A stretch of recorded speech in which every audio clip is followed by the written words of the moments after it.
Hello, everyone, and welcome to episode 22 of the CWA, the Canadian Wrestling Alliance, here in the Real World Draft. Number one, as we, my God, we have come so far. We're already in May now. That's so wild that we've kept on doing this.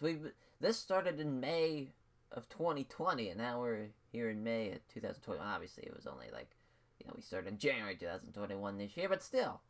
In the in-game world, that's pretty nuts. How many shows have we ran? I think it's probably it's 20, right on the dot. As obviously that makes sense because we've had 22 episodes. So yeah, that makes it's about right. Because usually the intro episode don't book anything, but here we have the first. I wouldn't say the fallout, obviously, of Heart Attack, but more of this the first Stampede of May. And we're booking towards the Slammy Showdown show as we have the card booked and ready to go. Without further ado, let's go. This match, I figured this would be fucking awesome. WWE Jonah Rock, set as a wild brawl. The reason I didn't put this on the main card was both a time issue and both knowing that Jonah Rock's popularity is like in the tens. So it wouldn't have went over well, but still, this was a great fucking match and a big win for Ishii there in 10:23 with a vertical drop brainbuster. Obviously, I'd love to see this again, but and hopefully on the main card if we ever get there. As this tag match, as Shima and Ricky Doi making their CWA debuts, as they are going to be Blood Generation, as that was one of my favorite stables in Dragon Gate, and obviously it's going to be a loosely Blood Generation. It's not going to be the exact same, but hopefully we can get Masato Yoshinino in here. That'd be perfect. But Shima outperformed everybody. That's, if you remember the fucking Rural Draft number 2 series, usually Shima doesn't do that well. But here, he gets a 54. Naruki Doi with a 49, Scott Parker with a 49, and Shane Matthews with a 41. As Shima went with a swing, 10-11. As Naruki Doi with a great gimmick, and Shima Trueborn's adequate. I will take it. Not bad pre-show at all. This actually could have been on the main show, because Shima's over, funny enough, and I think Naruki Doi is over too, so that's fine. So yes, the Stampede TV intro, that got a 60, hell yeah. It's the opener, it's a 6-man, and Kenta fucking tore his labium, no, Leonard labrum tear, yeah, that's not good, as No Mercy defeated Naomichi Marufuji and the Monster Mafia in 8:45 when Nakajima pinned Ethan Page with a German suplex. Ethan Page obviously the weak link. Marufuji with a 62-man. So much for fucking Marufuji and Kenta. Damn. That's tough. But Nakajima with a 55, 52 for Kenta, 45 for Go. 48 for Josh Alexander. Josh Alexander outperforming Go Shiozaki, the fucking GHC champion. And Ethan Page at 36. That Marufuji was obviously going to be still outperforming everybody, but he still looked good out there. That's fun. What a contradictory fucking road agent. Yeah, that's tough. As Trish Stratus in the back with Renee Young, backstage interview. As Trish, is interview backstage about how she lost her belt, a heart attack, and how her plans for going forward. And it's obviously she wants that belt back. She's got to do what she's got to do. Obviously, Sasha Banks, Italian Neidhart, that's already set in stone for the Slammer Showdown show.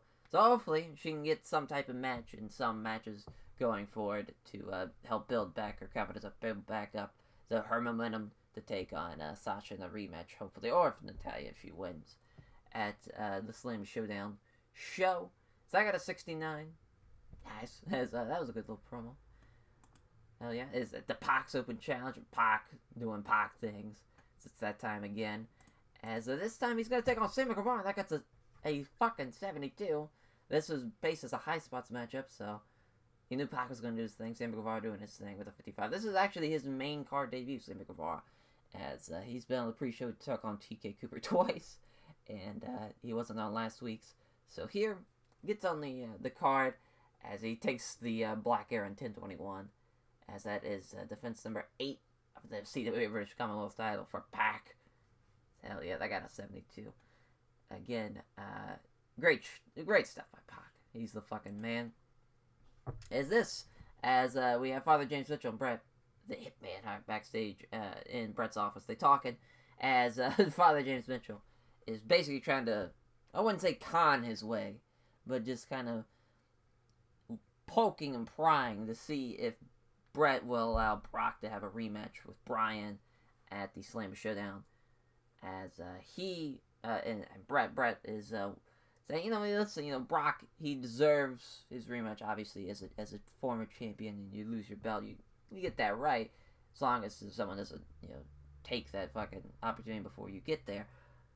No one has yet to have taken that opportunity so far. We gave Bryan the belt just last week after he defeated your client, the Deacon of Destruction, Brock Lesnar. But he's got bigger plans. Does Brock Lesnar first Slammer Showdown? He's got some bigger plans for him. And Father James Mitchell's like, what are you talking about? The bigger plans. I'm winning the CWA Canadian Heavyweight Title match for my client. What are you talking about? Bret just kind of shuns away from that. Just kind of it's like he's not even asking about a title shot. He's just saying he's got bigger plans. So what's Bret got up his sleeve? Nobody knows. Not even Father James Mitchell doesn't know. Nobody knows. As Bret did great. Father James Mitchell did not do great. But he still got a 63, though. That's a lot better than I thought it was going to be. It's the main event. Sami Zayn, Kevin Steen, taking on the Miz and Morrison as Kevin Steen pins John Morrison with a package foul driven 17 of 46. As, how about this? Talk about some long-term fucking storytelling. These two, way back when in January, Kevin Steen turns on Sami Zayn. They have their title match, and then a couple months pass. We have the Dark Order taking over. They seem to rekindle that friendship, at least for now. Now they beat John Morrison and the Miz here, leading up to obviously a future title shot with the Young Bucks there. As Morrison was off his game, got a 59. Kevin Steen was 68, 66 for Sami Zayn, 61 for the Miz, 59 for John Morrison. So much green here as Miz and Morrison, great chemistry. Maurice, good work ringside. Miz and Maurice, pretty good chemistry. John Morrison and Taya, they did well, and it's got the crowd hotter, even though it was the main event. Sami Zayn's getting better at his gimmick. What a great little show. As I'll take that. We have a lot of green here. PAC's open challenge probably should have been the main again. PAC is fucking unbelievable. As, man, that sucks with the Kenton injury. We'll have to see how that goes. But, solid TV. We have the PAC's open challenge is definitely given every show a bit of excitement and a bit jolt and some great fucking wrestling every fucking week. We've had, as I fucking get into this injury, we gotta see this as the set up a more Slammy Showdown for the Rocket. We've set up now the Bucks, Kevin Steen, Sami Zayn. We have 2 title matches already playing out. We don't even have the CWA Canadian Heavyweight title match though. That is fun times ahead. As let's go to the medical section. Yeah, 5 months. Oh, yeah. Well, didn't even do TK Cooper's successful. Yeah, 3 months. That's tough. So that's what would have been Kenta Naomichi Marufuji at the Slammy Showdown.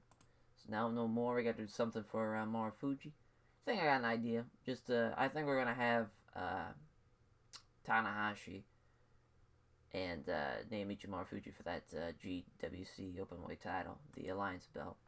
I think that's what we're gonna do. That sounds like a plan. Sounds like a plan. I've got to loan back some people. Let's see. Yeah, we'll just do it this way. As no. We can do it off screen. It's no big deal. We'll look at kind of see what's going on elsewhere in the world. As there we go. Is anybody losing money? Not really. Oh well. Yeah, East Coast Pro Wrestling is, as they have not ran anything but forfeits. But and hopefully they do well. That Devil Cyborgs company. Just kind of want to see what they've been doing. Kana and Keno. That's fun. What a fun team. Don't forget today as, oh yeah. What a 4-way. Yeah, that would fucking rock. Konosuke, Takashita, Hiromu Takahashi, Tetsuya Endo, and then Daisuke Sakamoto just thrown in there as the fucking muscle, the heater. Yeah, I'd watch that. It's a fucking awesome match. It's so crazy. Where's the Welsh company? Yeah, just $70,000. Haven't ran a show, haven't done shit. And they're just biding by. Just by the seat of their fucking pants. Oh no, that's the EWF. There's the Welsh company, yes. Welsh over here. As, they're doing actually really good. I mean, because they got a good bit of names there. You know, you got, yeah, well, wouldn't say that's a big name. I'd say Drew McIntyre, John Cena, and fucking Taker are big names. You kidding? Goddamn. As, yeah, Olympus. Fucking killing it. Good for Olympus. I think we looked at the Ride the Lightning show before. Yeah, it was Moxley and Endo, and then fucking Roman Reigns and Jonathan Gresham in the main. Oof. Why the 6-man?